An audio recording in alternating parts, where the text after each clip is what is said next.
ನಮಸ್ಕಾರ. ಕರ್ನಾಟಕ ಧರ್ಮಸ್ಥಳದಲ್ಲಿ ತನಿಖೆ ಮಾಡಕ್ಕೆ SITಯನ್ನು ರಚನೆ ಮಾಡಿಸಿದ್ವಿ. ಬಟ್ ಆದ್ರೆ ಸರ್ಕಾರ ಮತ್ತೆ ಇಲ್ಲಿನ ರಾಜಕಾರಣಿಗಳು ಆ SITಯನ್ನ ಆದಂತ ಹತ್ಯಾಕಾಂಡ, ಕೊಲೆಯ ರೇಪುಗಳನ್ನು ತನಿಖೆ ಮಾಡೋಕ್ಕೆ ಬಳಸೋದ್ ಬದಲು ಅಲ್ಲಿ ಕೊಲೆಗಾರರಿಗೆ ರಕ್ಷಣೆ ಕೊಡಕ್ಕೆ, ಕೊಲೆಗಾರರನ್ನ ಬಚಾವ್ ಮಾಡಲಿಕ್ಕೆ ಮಾಡ್ತಾ ಇರುವಂತಹ ಕಾರ್ಯ ನೋಡಿದ್ರೆ ತುಂಬಾ ಬೇಸರ ಆಗ್ತಾ ಇದೆ. ಒಂದು, ಈ SIT ರಚನೆ ಆದಾಗಿಂದ ಇಲ್ಲಿವರೆಗೆ ಏನ್ ತನಿಖೆ ಆಗಿದೆ ಅದನ್ನ SIT ಮತ್ತೆ ಸರ್ಕಾರ ಮುಚ್ಚಿಟ್ರು ಅಂತ ನಮಗೆ ಬಹುದೊಡ್ಡ ಅನುಮಾನಕ್ಕೆ ಎಡೆ ಮಾಡಿಕೊಟ್ಟಿದೆ. ಎರಡನೇದಾಗಿ ಸಿಕ್ಕಂತ ಪಳೆ ಉಳಿಕೆಗಳನ್ನ ಕಸ್ತೂರ್ಬಾ ಹಾಸ್ಪಿಟಲ್ ಅನ್ನೇ ಚಾಯ್ಸ್ ಮಾಡಿದ್ಯಾಕೆ? ಅಲ್ಲಿಟ್ಟಿರುವಂತ ಪಳೆ ಉಳಿಕೆಗಳು ಅಲ್ಲಿ ಸಿಕ್ಕಿದ್ದ ಅಥವಾ ಅದನ್ನ ಬದಲಾಯಿಸಲು ಷಡ್ಯಂತ್ರ ಹೂಡಲು ಕಸ್ತೂರ್ಬಾ ಹಾಸ್ಪಿಟಲ್ ಅನ್ನ SIT ಮತ್ತೆ ಸರ್ಕಾರ ನಿರ್ಧಾರ ಮಾಡ್ತಾ. ಈಗ ಇಷ್ಟು ದಿನ ಆದರೂ ಯಾವುದೇ ರೀತಿಯ ಪಾರದರ್ಶಕತೆಯನ್ನ ಸಾರ್ವಜನಿಕ ಹಿತಾಸಕ್ತಿಯಲ್ಲಿ ಕಾಯ್ದುಕೊಳ್ಳದೆ ಒಳ್ಳೆ ದೊಡ್ಡ ಸೀಕ್ರೆಟ್ ಮಿಷನ್ ತರ ಇದನ್ನ ನಡೆಸ್ತಾ ಇರೋದು ನೋಡಿದ್ರೆ ಎಲ್ಲೋ ಒಂದ್ ಕಡೆ ಇವರು ಕೊಲೆಗಾರರ ರಕ್ಷಣೆಗೆ ಸರ್ಕಾರ ಮತ್ತೆ ಪೊಲೀಸ್ SIT ನಿಂತಿದೆ ಅಂತ ಸ್ಪಷ್ಟವಾಗಿ ಕಾಣಿಸ್ತಾ ಇದೆ. ಇನ್ನೊಂದು ಆಶ್ಚರ್ಯ ಸಂಗತಿ ಏನು ಅಂತಂದ್ರೆ, ಈ ಒಂದು SIT ಆನ್ಗೋಯಿಂಗ್ ಇನ್ವೆಸ್ಟಿಗೇಷನ್ ನಡೀತಾ ಇರ್ಬೇಕಾದ್ರೆ ಒಬ್ಬ IPS ಆಫೀಸರ್ ಅನುಚೇತು ಅಮೆರಿಕದಲ್ಲಿ ಜಾಲಿ ಪ್ರವಾಸಕ್ಕೆ ಅಪ್ಲಿಕೇಶನ್ ಹಾಕಿದ್ರೆ ಸರ್ಕಾರ ಅದನ್ನ ಅಪ್ರೂವಲ್ ಮಾಡಿ ಆತನ ಕಳ್ಸಕ್ಕೆ ನಿಂತಿರೋ ಆದೇಶ ನೋಡಿದ್ರೆ ಸರ್ಕಾರ ಯಾವುದೇ ಮಟ್ಟದಲ್ಲಿ SIT ಬಗ್ಗೆ ಸೀರಿಯಸ್ ಇಲ್ಲ, ಬದಲಿಗೆ ಕೊಲೆಗಾರರ ರಕ್ಷಣೆಗೆ ನಿಂತಿದೆ ಅನ್ನೋದು ಒಂದು ಸ್ಪಷ್ಟವಾಗಿ ಕಾಣಿಸ್ತಾ ಇದೆ.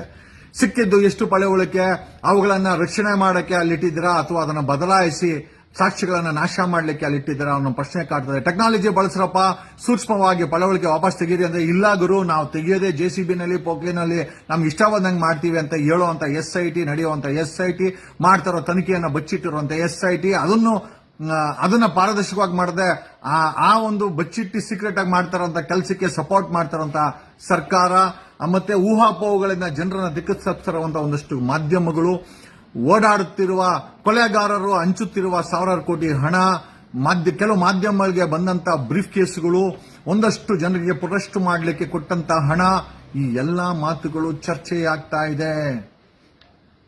ಎಲ್ಲಿಂದ ಬರ್ತಾ ಇದೆ ಈ ಸಾವಿರಾರು ಕೋಟಿ ಹಣ? ಕೊಲೆಗಾರರು ಎಷ್ಟೆಷ್ಟು ಕೋಟಿ ಹಂಚ್ತಾ ಇದ್ದಾರೆ? ಯಾರ್ಯಾರಿಗೆ ಹಂಚ್ತಾ ಇದ್ದಾರೆ? ಸರ್ಕಾರದಲ್ಲಿ ಇನ್ಫ್ಲೂಯೆನ್ಸ್ ಮಾಡಕ್ಕೆ ಎಷ್ಟು ಕೋಟಿ ಹಂಚಿದ್ರು? ಮಾಧ್ಯಮಗಳಲ್ಲಿ ಇನ್ಫ್ಲೂಯೆನ್ಸ್ ಮಾಡಕ್ಕೆ ಎಷ್ಟು ಹಂಚಿದ್ರು? ಜನರ ದಿಕ್ಕನ್ನು ತಪ್ಪಿಸಕ್ಕೆ ಎಷ್ಟು ಕೋಟಿ ಹಂಚಿದ್ರು? SITಗೆ ಎಷ್ಟು ಕೋಟಿ ಹಂಚಿದ್ರು? ಅಲ್ಲಿರುವ ಪಳವಳಿಕೆ ಸಿಕ್ಕಂತ ಪಳಿಕೆಗಳನ್ನ ಬದಲಾವಣೆ ಮಾಡಲಿಕ್ಕೆ ಎಷ್ಟು ಸಾವಿರಾರು ಕೋಟಿ ಹಂಚಿದ್ರು? ಮತ್ತೆ ಕಸ್ತೂರ್ಬಾ ಹಾಸ್ಪಿಟಲ್ ಅನ್ನ ನಿರ್ಧಾರ ಮಾಡಿದ್ ಯಾರು? ಯಾವ DNA ಎಕ್ಸ್ಪರ್ಟ್ ಅಲ್ಲಿ ತನಿಖೆ ಮಾಡಿದ್ರು? ಆಮೇಲೆ ಮಾಡಿದ್ರೆ ರಿಪೋರ್ಟಿಯಲ್ಲಿ, ಆಮೇಲೆ ಮಾಧ್ಯಮಗಳಲ್ಲಿ ಬರ್ತಾ ಇರುವಂತ ಊಹಾಪೋಹಗಳು ಎಲ್ಲ ಗಂಡಿಗೆ ಸಿಕ್ಕಂತ ಗಂಡಸಿನ ಪಳವಳಿಕೆ ಸಿಕ್ಕಿದೆ ಅಂತ ಒಂದಷ್ಟು ಮಾಧ್ಯಮಗಳಲ್ಲಿ ಬಳಸೋದು, ಜನರ ದಿಕ್ಕನ್ನ ತಪ್ಪಿಸೋದು, ಪ್ರತಿದಿನ ಪ್ರೊಟೆಸ್ಟ್ ಮಾಡ್ತಾ ಇದ್ದಾರೆ. ಫಂಡಿಂಗ್ ಯಾರು ಮಾಡ್ತಾ ಇದ್ದಾರೆ? ಪ್ರಶ್ನೆ ಏನಪ್ಪಾ ಅಂತಂದ್ರೆ, ಬೆಲೆ ಏರಿಕೆ ಆಗ್ತಾ ಇದೆ, ನಿರುದ್ಯೋಗ ಇದೆ, ಮತ್ತೆ ಜನರಿಗೆ ನೆಮ್ಮದಿ ಇಲ್ಲ, ಸಂಪಾದನೆ ಕಡಿಮೆ, ಕೆಲಸ ಸಿಗ್ತಾ ಇಲ್ಲ, ಓದಿದ್ರು ಏನು ಪ್ರಯೋಜನ ಆಗ್ತಾ ಇಲ್ಲ. ಇಂಥ ಸಂದರ್ಭದಲ್ಲಿ ಸಮಾಜದಲ್ಲಿ ಇಷ್ಟೆಲ್ಲ ಸಮಸ್ಯೆ ಇರ್ಬೇಕಾದ್ರೆ ರೈತರ ಸಾವುಗಳಾಗ್ತಾ ಇದೆ, ಬೆಲೆ ಏರಿಕೆ ಆಗ್ತಾ ಇದೆ, ತಿನ್ನೋ ಊಟಕ್ಕೂ ಕೂಡ ಸಮಸ್ಯೆ ಆಗ್ತಾ ಇದೆ. ಅಂತ ಸಮಯದಲ್ಲಿ ಜನರ ತೊಂದರೆಗೆ ಹೋರಾಟಗಳು ಮಾಡದಿರುವಂತ ಜನ, ಪರ್ಟಿಕ್ಯುಲರ್ಲಿ ಈ ಒಂದು ಹತ್ಯಾಕಾಂಡದ ವಿರುದ್ಧ SIT ಅಲ್ಲಿ ಆನ್ಗೋಯಿಂಗ್ ಇನ್ವೆಸ್ಟಿಗೇಷನ್ ನಡೀತಾ ಇರ್ಬೇಕಾದ್ರೆ ಸರ್ಕಾರ ಆನ್ಗೋಯಿಂಗ್ ಇನ್ವೆಸ್ಟಿಗೇಷನ್ ಅನ್ನ ತಾತ್ಕಾಲಿಕವಾಗಿ ತಡೆ ಇರ್ತದೆ. ಪ್ರತಿದಿನ ಅಲ್ಲಿ ಪ್ರೊಟೆಸ್ಟ್ ನಡೀತದೆ. ಆಮೇಲೆ ಅಪರಾಧಿಗಳನ್ನ ನಿರಾಪರಾಧಿ ಮಾಡುವಂತ ವಾಷಿಂಗ್ ಮಿಷಿನ್ ಕಾಂಗ್ರೆಸ್ ಸರ್ಕಾರ ತರಲಾಗತ್ತೆ. ಆಮೇಲೆ ಯಾರು ಧ್ವನಿ ಮಾಡ್ತಾರೋ ಅವ್ರ ಮೇಲೆ FIRಗಳಾಗಿ ಅವರನ್ನ ಕೋರ್ಟ್ಗಳು ಅರೆಸ್ಟ್ಗಳನ್ನ ಮಾಡಲಾಗತ್ತೆ. ಈ ಎಲ್ಲದನ್ನ ನೋಡ್ತಾ ಇದ್ರೆ ಒಂದಂತೂ ಸ್ಪಷ್ಟವಾಗಿ ಕಣ್ಣು ಬೀಳ್ತಾ ಇದೆ, ಎಂಟೈರ್ ಇನ್ವೆಸ್ಟಿಗೇಷನ್ ಸರ್ಕಾರ ಕೊಲೆಗಾರರ ಪರವಾಗಿದೆ.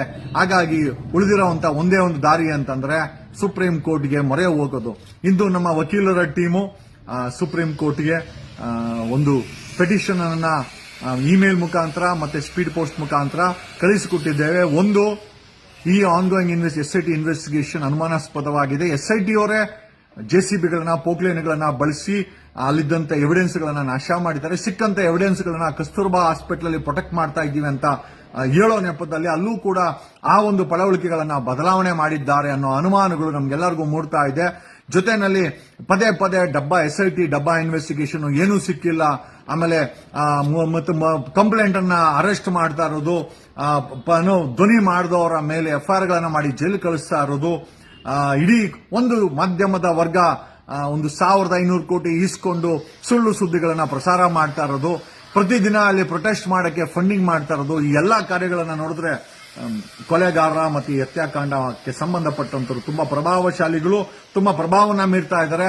ಅವರನ್ನು ಅರೆಸ್ಟ್ ಮಾಡಿದರೆ SIT ಅವರನ್ನು ಅರೆಸ್ಟ್ ಮಾಡಿದ್ರ ತನ್ನ ನೈತಿಕತೆಯನ್ನ ಕಳ್ಕೊಂಡಿದೆ. ಮೊಹಂತಿ ಅವರು CBI ಡೈರೆಕ್ಟರ್ ಆಗದಿರಲಿ, ಈಗೇನಾದ್ರೂ ಸುಪ್ರೀಂ ಕೋರ್ಟ್ ಅಲ್ಲಿ ಪಿಟಿಷನ್ ಅಲೋ ಆಯ್ತು ಅಂತಂದ್ರೆ ಖಂಡಿತವಾಗಿ ಜೈಲಿಗೆ ಹೋಗುವಂತ ಎಲ್ಲಾ ಸಾಧ್ಯತೆಗಳಿದೆ. 20 ಜನ SIT ಅಧಿಕಾರಿಗಳು ಜೈಲಿಗೆ ಹೋಗ್ಲೇಬೇಕು. ಕಾರಣ ಯಾಕೆ ಅಂತಂದ್ರೆ ಅವರು ಮಾಡಿರುವಂತ ಅನಧಿಕೃತ ಕೆಲಸ, ಸಾಕ್ಷ್ಯ ನಾಶ ಮತ್ತೆ ಪಾರದರ್ಶಕತೆ ಇಲ್ಲದೆ ಕೊಲೆಗಾರರಿಗೆ ಹೆಲ್ಪ್ ಆಗ್ಲಿಕ್ಕೆ ಸಿಕ್ಕಂತ ಪಳವಳಿಕೆಗಳನ್ನ ಯಾವುದೇ ಫೋಟೋಗ್ರಾಫಿ ವಿಡಿಯೋಗ್ರಾಫಿ ಮಾಡದೆ ಚೇಂಜ್ ಮಾಡಕ್ಕೆ, ಕಾನ್ಸ್ಪಿರೆನ್ಸಿ ಮಾಡಕ್ಕೆ, DNA ಎಕ್ಸ್ಪರ್ಟ್ಗಳನ್ನ ದಿಕ್ಕು ತಪ್ಪಿಸಿ, ಡಾಕ್ಟರ್ಗಳನ್ನ ದಿಕ್ಕು ತಪ್ಪಿಸಿ, ಸರ್ಕಾರದ ಒತ್ತಡ ಎತ್ಕೊಂಡು ಸಾರ್ವಜನಿಕ ಹಿತಾಸಕ್ತಿಯಲ್ಲಿ ಕೆಲಸ ಮಾಡದೆ ಪ್ರೊಟೆಕ್ಟ್ ಮಾಡುವಂತ ಕೆಲಸದಲ್ಲಿ ಮಾಡ್ತಾ ಇರೋದ್ರಿಂದ ಸುಪ್ರೀಂ ಕೋರ್ಟ್ಗೆ ನಮ್ಮ ವಕೀಲರ ಟೀಮ್ ಪಿಟಿಷನ್ ಬರೆದಿದೆ.